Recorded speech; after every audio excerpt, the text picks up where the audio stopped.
Good morning. Good morning. How you doing? Oh, sleepy bone. Oh, I just, I didn't love that game. No? I didn't love that I woke up at 4 a.m. for that game. No? No.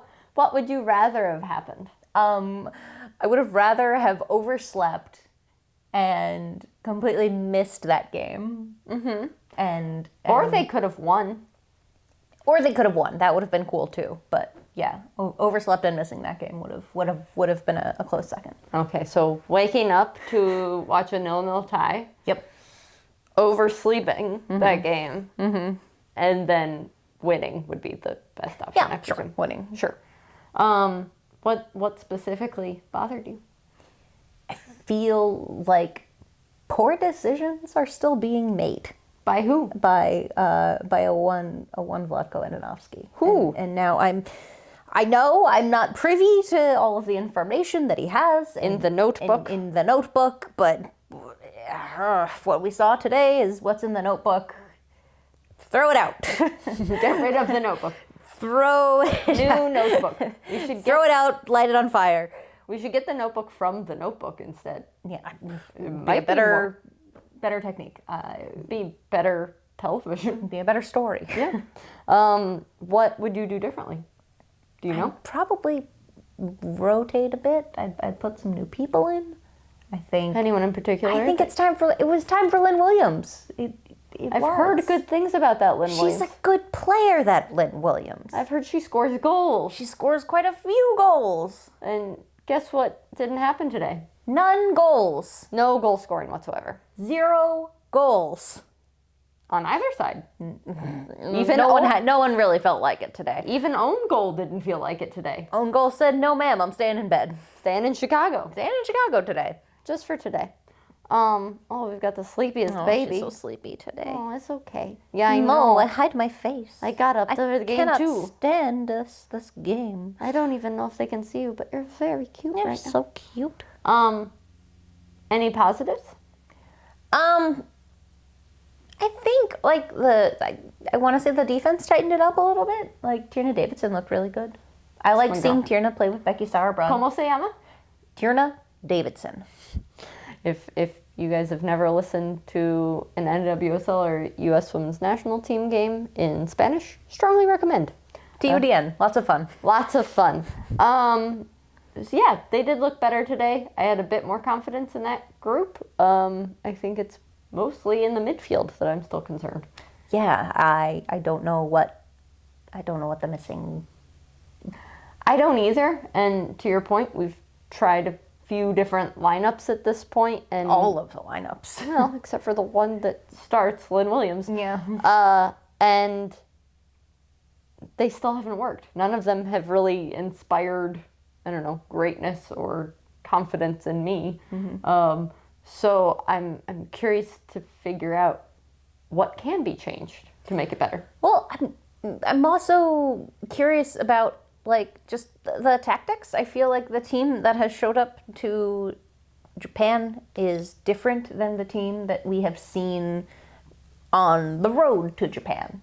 Yes. The team that we saw on the road was this high flying, attacking, pressing team, and the team we've gotten so far is kind of they seem pretty conservative and pretty content to tie or to draw. They don't seem, that hunger, that aggressiveness that the U.S. team has kind of been known for.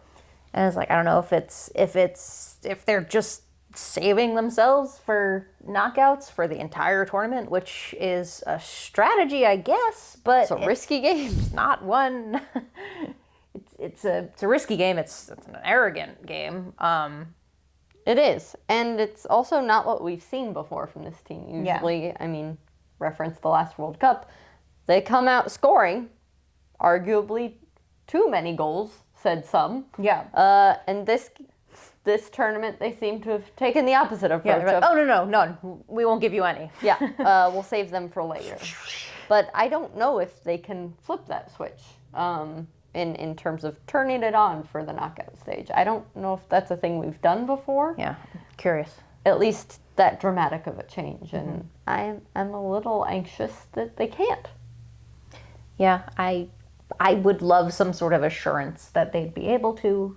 Like, we sort of saw it in the last 10 minutes of the New Zealand game, but I don't know if that would work against, say, Brazil or the Netherlands. Yeah, I don't think. Given how those two teams have been playing. Have you met Dabinia? I've seen her play. Yeah, I'm not confident that that's going to work against her. You know who Dabinia reminds me of? Who? Super Mario. Super Mario? How so? Well, much like Dabinia, he's multi-talented. Sure. He has many tools in his arsenal. Mostly wrenches, but yeah. Mostly wrenches and, fireballs. But he's a world traveler. He's a driver. He's a golfer. It's true. All these things. Renaissance man. He is a Renaissance man. And we're going to use his help to get ourselves to the knockout round, much like Dabinia is going to help Brazil.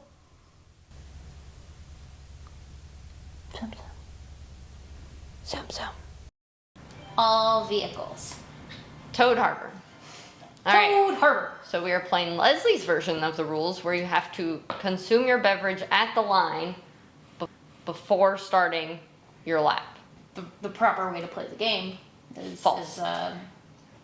It's the proper interpretation of the rules. So false. And we'll let the internet call decide. it what you want. Call it what you want. So can I pick up the drink? You can pick up the drink. You may not drink from it. Not until we get a go. Not until we get a green light.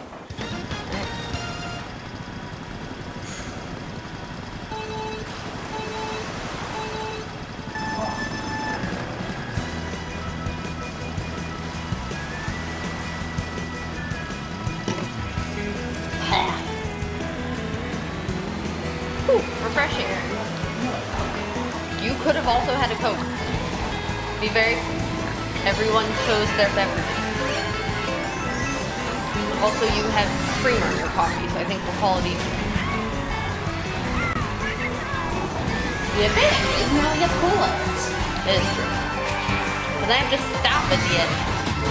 This is one where, like, flying through the end is fun. Whee! Third. I guess I'm fourth. We're gonna burp so much. Yep.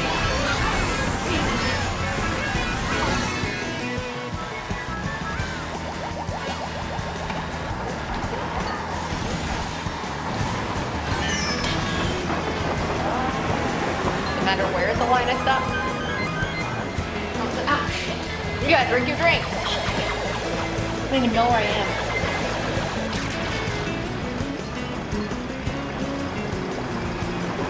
You're going.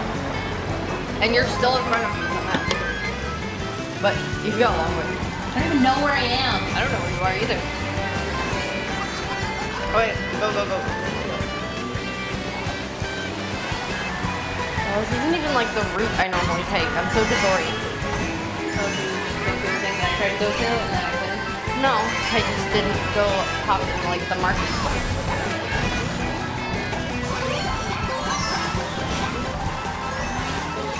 Let's go.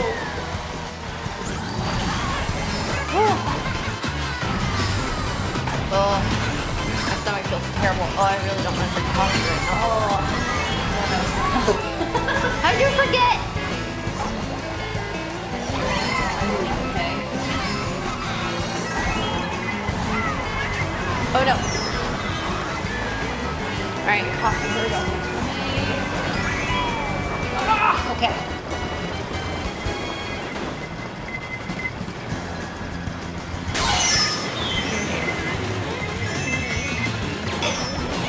Thankfully, it's not that hot. Also, I believe you're stopping after the line. Whew. I am very caffeinated. Wow.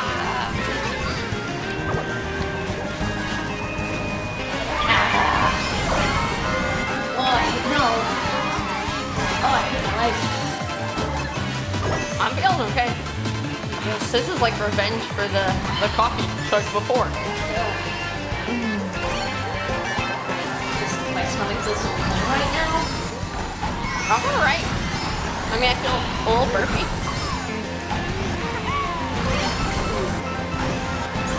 Let's go. No regret saying. My phone is ringing. That's a fun listen to this. Let's go. Fine. Woo! Yes. Shelled at the line, but a win.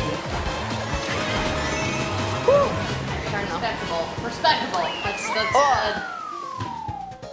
Hey, not bad. that's a Good game. comeback. I feel okay with that. You feel awake? I think don't this know. works for me staying awake. I don't know if this helps me stay awake. I'm ready. I'm ready to go. I have regrets right now. I have no regrets right now. I feel amazing. I am full of coffee and a spiked seltzer that. It's not spiked. Well, it's spiked with caffeine. Okay, yeah, but spiked implies alcohol, like a white claw. Like, very. It's spiked. It was a chemical of some sort.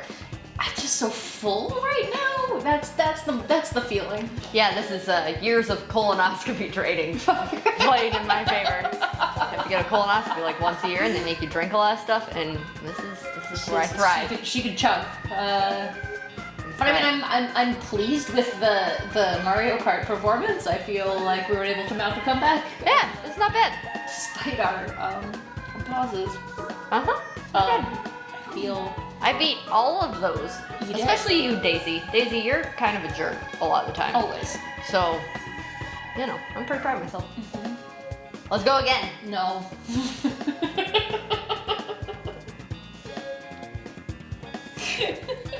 Well, that was fun. It was. It was? Yeah.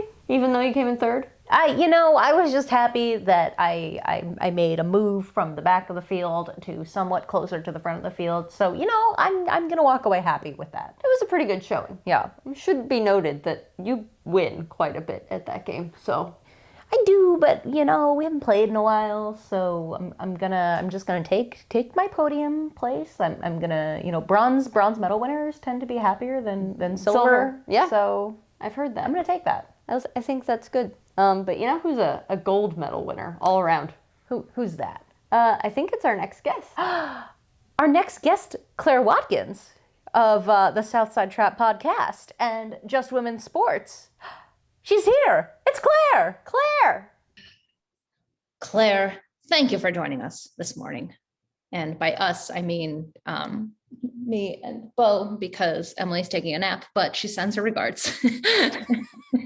Thank you for having me. No, I am so happy to be doing this. And also, I was thinking about it right before we hopped on, and I said, do I have thoughts? And we'll find out. I think maybe I do, but they're kind of coming slowly today. Okay, it's early. It's another early kickoff, and especially you being in the central time zone. Yes. That kind of leaves you right in the middle of team no sleep versus team up all night. Like that's a tough line to dance. It definitely is. It's been unfortunate. And actually today I was weak and I didn't watch the first half. I was like, I can't do this, but, because you're right.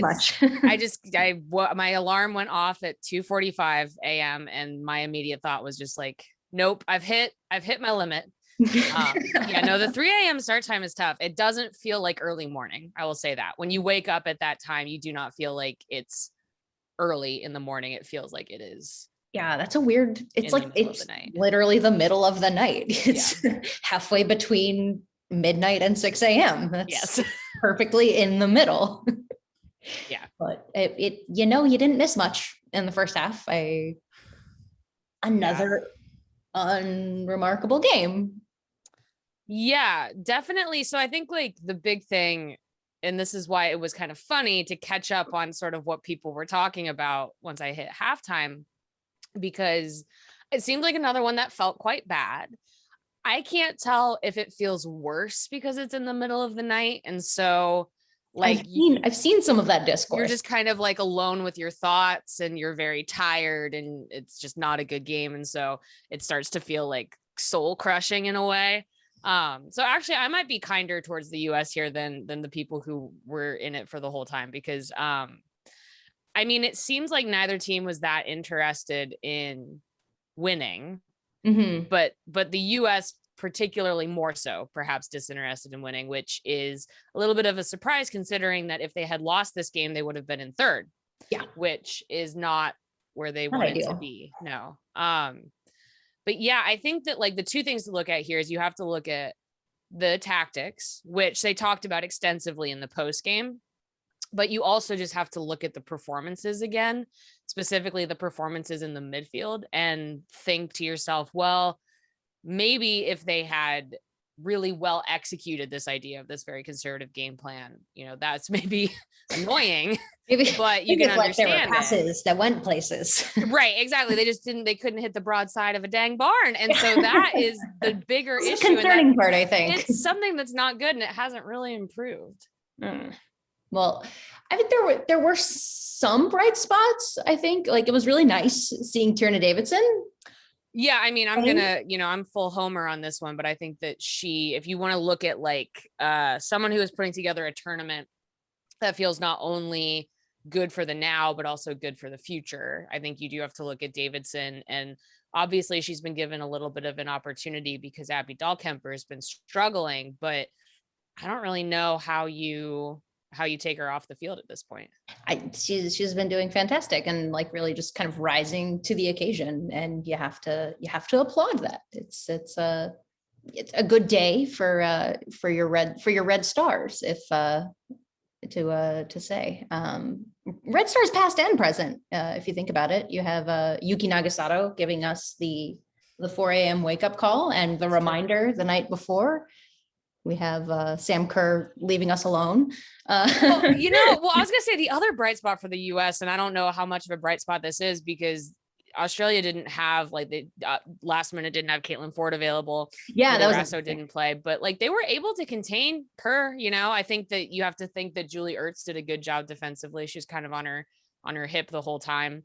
Also talking about Chicago Red Stars past and present. I don't know if you saw in the Team GB Canada game that Adriana Leone scored for Canada, and that's where I was just like, Red Stars, that's a blast from the past, baby. That's right. Exactly. Like out of all of that, I mean, there weren't actually that many goals today, but out of all of the goals today, that's one where I was like, Chicago. I mean, there's still time in Brazil, Zambia right now. That's true. But although that one's still pretty close considering there was a red card, but there's still time. Yeah.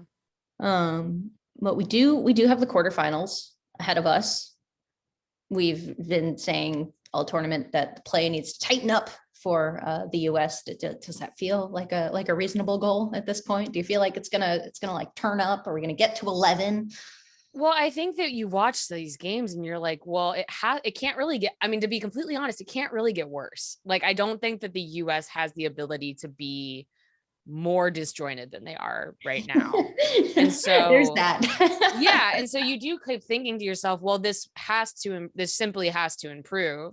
And again, especially in that midfield. And I don't know, man, I think that when it comes to that starting 11 on Friday, I think it's going to be Lindsay Horan and not Sam Mewis in that midfielder role, because Mewis has had a rough start. But, the funny thing is that the Netherlands have looked good.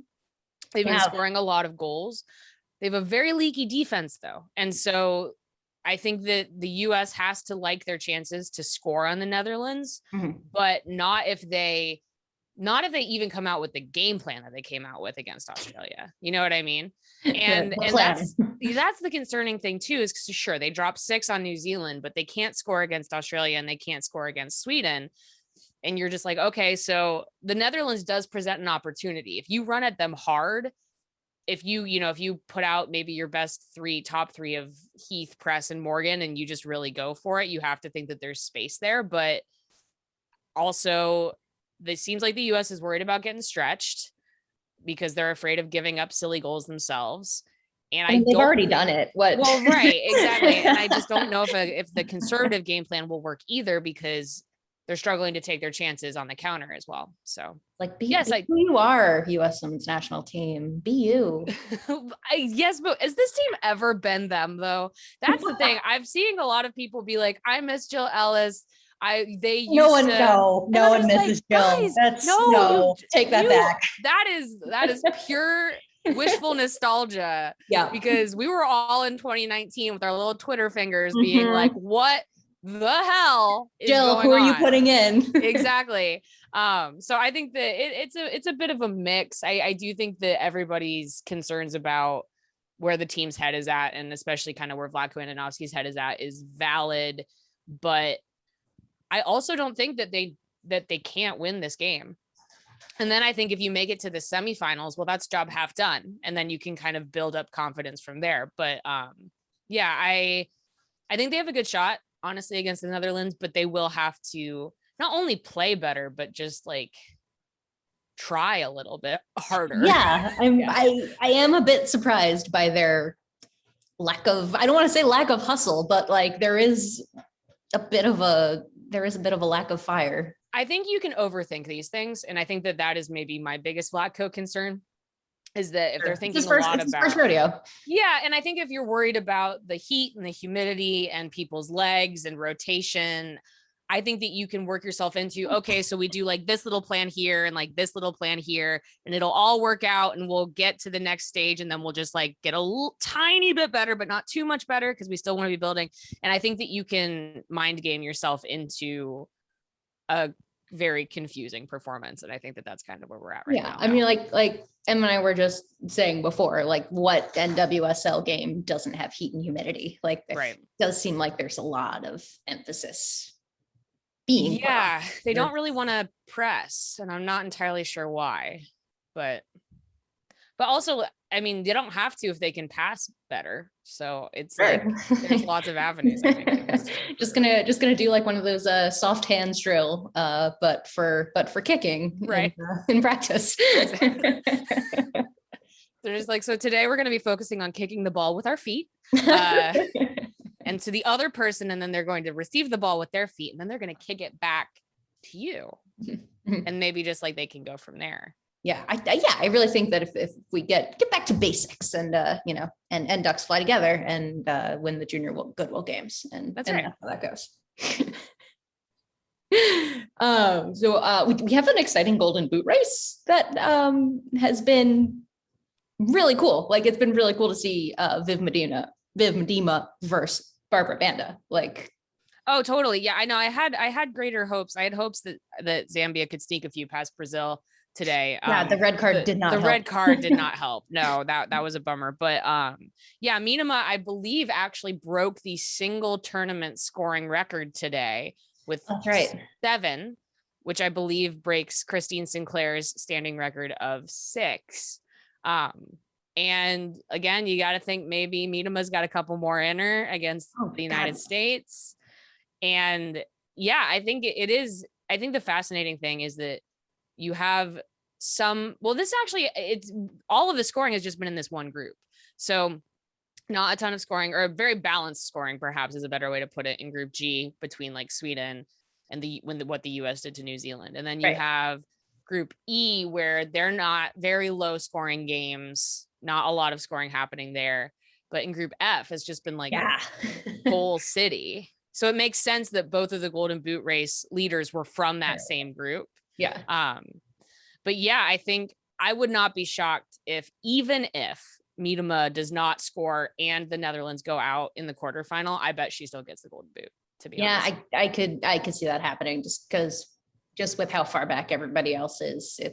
It's tough to catch up. And knockout rounds are tough. Well, right. And they're not like notching Kristen Press's like wizardry own goals for her. So, and keeping up like those kinds of streaks of no, I'm just going to you put me in the game and I'll keep going. I can do that. Right. Exactly. Who do you have as your favorite to gold going forward? That's a really good question. So the way things are kind of lining up, we've got, Netherlands, Brazil, Canada on one side and in the US, and we've got Sweden, Great Britain, Australia on the other side. And I do, the thing for me that I don't know about Sweden is I certainly like, ma'am, that's enough. Well, who's your favorite? She disagrees. Yeah. Okay. I thought all I was saying were facts, but well, We haven't seen Sweden get tested yet, so I don't know. It's true. They're in an interesting place where I don't know if they will never be tested on this. It's kind of like with the US in 2019, where we were constantly just like, well, we're waiting for the game where someone really pushes them. We kind of had that against Spain. So I think Sweden, you have to really like Sweden's chances. And I'm going to be honest, I still don't see anybody on the other side of the bracket that makes me think that the US is not going to be in medal contention. Maybe they continue to just flop, and that's possible. But with the idea that maybe, again, they get 10, 15, 20% better per game, I don't know. I think that they'll be in the semifinals. I think that they can beat the Netherlands. And then it's just tough to say, what are they going to lose to Canada? You know, it's hard. It's hard to come up with like Canada would be happy with that. I think they would be very happy with that. I know. But yeah, it's interesting. But no, I think you just got to go with Sweden. I think that everybody else has had positives, but they are still just kind of like who we think they are, if that makes sense. No one else is having that kind of identity crisis that the US is. No, right. It's like you've got the Netherlands who can score at will, but their defense has some wildly poor moments. Similarly to Brazil can score a lot and they also give up a lot of goals. Canada and Great Britain are like methodical to a fault, and Canada has these sequences that look so good, and then they keep giving up late equalizers, and Team Great Britain looks really boring, but they keep getting results, and it's like, well, yes, this is kind of what we thought it was going to be. Typical. Yeah, right. Yeah. Leave it to the Americans to totally mess that up. Well, I think that's fun though. I kind of like that the US is struggling in a way. It is fun. I feel for all of us who are like waking up in the middle of the night to watch it, but I think it was Charles Olney who said this, and it's true, which is that even now, if the US does win gold, which is maybe they were the light favorites going into the tournament, that feels different now than it would have if they had just been like coolly, confidently going through the group stage. So. Oh, totally. Yeah. It changes the narrative completely. Now it's like a comeback story if they can pull it off. And I would love for them to be like, we're the underdogs now. Just like completely take the pressure off and just be like, nobody thought we were going to win. just NC courage it all the way through. All the way through. I think that would actually be amazing. Just be like, you guys thought we were slipping. Haha, we're not. No one believed in us. No one thought we could do it. No one thought we could do it. Everybody thought that we were the worst team in the tournament. We can't score. We keep giving up goals. Everyone's like, the US, who's that? The US is a washed. Oh, I just can't. Yeah, exactly. Yeah. Well, thank you so much for joining us after this long, tedious morning. Yeah. And it's been a hell of a group stage. And it sure has. Can I ask you a question? Yes. How are you feeling? So like I was having this thought because like we've been seeing in other sports. This has been a weird Olympics already, because like what would happen with US gymnastics today and like all of that sort of stuff. And you've got swimmers dropping result, like just kind of people are struggling a little bit. Well, it's tough. It's a tough games. It's a tough games. And I do think, again, sort of that disconnect of it happening in the middle of the night. So either you're watching it live kind of alone in the dark, or you're watching it later after kind of already knowing what happened, and you've got NBC with their weird like on demand and all that sort of thing. Yeah. And so I guess my question for you is, are you having fun? Or no, at this point, I was gonna say, I it's had not the thought fun today watching. Where I was like, I kind of am ready for this to be over. Yeah, like we keep just like trying to find stuff to watch on, like, because that's the fun part of the Olympics is that you just click through all the wide family of NBC Sports and you watch something, and then now it'll say like, oh yeah, there's basketball on the guide, and you click like, and it's like skeet shooting, and you're like, what is the truth? What are we doing? Yeah, right. You're like, here are these guys in the final sprint of like a bike marathon, and then you flip over and here's a horse doing a dance. It's like that sort of a thing. Yeah, but we've mostly just been watching on Telemundo because it's more fun. Like the commentators are usually more engaged over there, and they're showing more sports over there. Right. Yeah. Well, that's the other thing too, with all of these, I do think, again, I think USA softball is about to get silver too. I think they're about to lose to Japan. Yeah. And so I think that when you do have that heavy, like US focus of the English the English broadcasting in the States, and we have so many Americans struggling, not to like compete, but to like get the gold medal. I just think that it does affect the vibe of the games. But yeah, I would say that like for me, I agree that my favorite parts have been like yesterday I was watching like the sailing, and I was like, this is cool. This is really cool. That's like the fun part, is finding a fun sport that you're just like, oh, neat, look at them go. Yes, but like following something and being emotionally invested in the journey has like brought only pain this time. Yeah, it's just, and like there've been a lot of like articles here and there that are like, people aren't going to watch for whatever reason. It's just like it's impossible to follow. Right. Yeah. Yeah. That's true. So yeah, no, little fun. Yeah. Less fun than usual. Yeah, it feels kind of like a chore. Yeah. Yeah. And it's like, I know we're like, we're all doing this so we can like work on the games and, and whatnot. So like that also kind of takes away some of the fun, but usually when you're watching sports, there's some fun. Yeah, no, I think you're right as well, that when you're doing content and stuff, it can feel a little bit stressful in a different way, but yeah, no. Anyway, I'm just having a morning where I'm like reflecting on I think the disappointment and misery.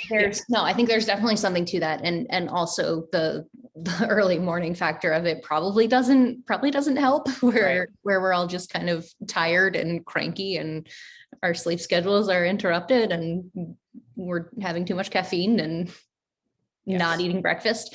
Right. And like thinking about our work day that we have to go. How am I supposed to do this for the rest of the day? Yeah. Right. Yeah. It's all bad. Well, on that note, thank you so much for having me. Oh my God, this was so much fun. This was so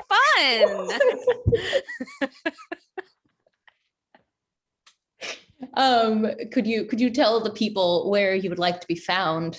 Oh God. Yeah. If you would like to follow me, and this is not even a suggestion at this point, but yeah, you can find me on Twitter at Scout Ripley. I host the Equalizer podcast. I co-host a Chicago Red Stars podcast with Sandra Herrera called Southside Trap. You can find us on social media as well. But yeah, those are the places people can find me if they so choose. And they have a Patreon. Support them. Yeah, support the Patreon. Yeah. We love Chicago Red Stars podcast. Thank you so much for joining us. And on to the knockouts we go. That is going to do it for us today. That's it. We're very tired. We've done this 7 times. Just a few times. That's also it for the group stages. On to the knockouts. On to the knockouts. We go. Where who knows what'll happen. Anything goes. It might be bad, guys. It might be bad. But it could be good. It could be good. Who knows? That's the fun of it. That's why we do this. Either way, we'll be here. We will. To talk about it, to commiserate or celebrate. Either way, we'll see you. Yep. Thank you to Claire, and thank you to Coffee, and thank you to Bo for being the cutest little puppy. Thanks, Bo. Okay, bye. Bye.